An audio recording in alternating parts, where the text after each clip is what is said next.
ધડાકો થયો હોવાની વિગતો છે।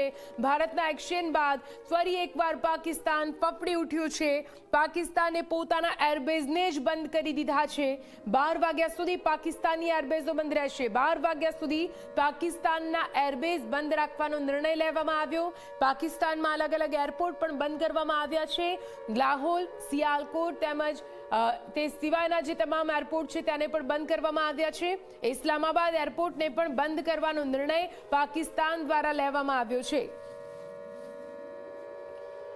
તો પાકિસ્તાનને સતત એ સંદેશ ભારત પહોંચાડી રહ્યું હતું કે અમે માત્ર આતંકવાદ પર હુમલો કર્યો છે, નહીં કે તમારી સિવિક, તમારી તમામ નાગરિકો પર અથવા સૈન્ય ઠેકાણા પર હુમલો કર્યો છે।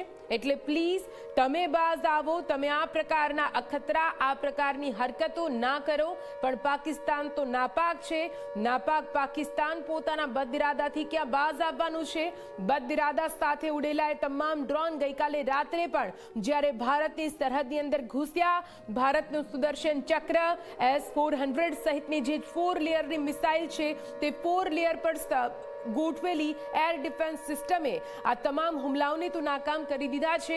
એવા કોઈ ખાના ખરાબીના વધુ મોટા સમાચાર સામે નથી આવ્યા। આ ઉપરાંત ભારતીય સરહદ પર જમ્મુ કાશ્મીરમાં પણ કેવી રીતે એક બાદ એક સતત ભારે ગોળીબાર કરવામાં આવી રહ્યો છે અને બોમ્બ તેમજ મોર્ટાર દાગવામાં આવી રહ્યા છે। અને હવે તો જમ્મુ કાશ્મીરના નાગરિકોને, એટલે કે સરહદની બાજુમાં રહેલા ગામડામાં નાગરિકો પર સામાન્ય લોકોને નિશાન બનાવવામાં આવી રહ્યા છે। ત્યાં સુધી કે જે રીતે ભારે ગોળીબારમાં સામાન્ય નાગરિકોના મોત નિપજી રહ્યા છે, તે બાદ હવે ભારત પણ ગિરનાયું છે અને ભારતે ગઈકાલ મોડી રાતથી એક બાદ એક તમામ એરબેઝ પર હુમલો કરવાની શરૂઆત કરી દીધું છે।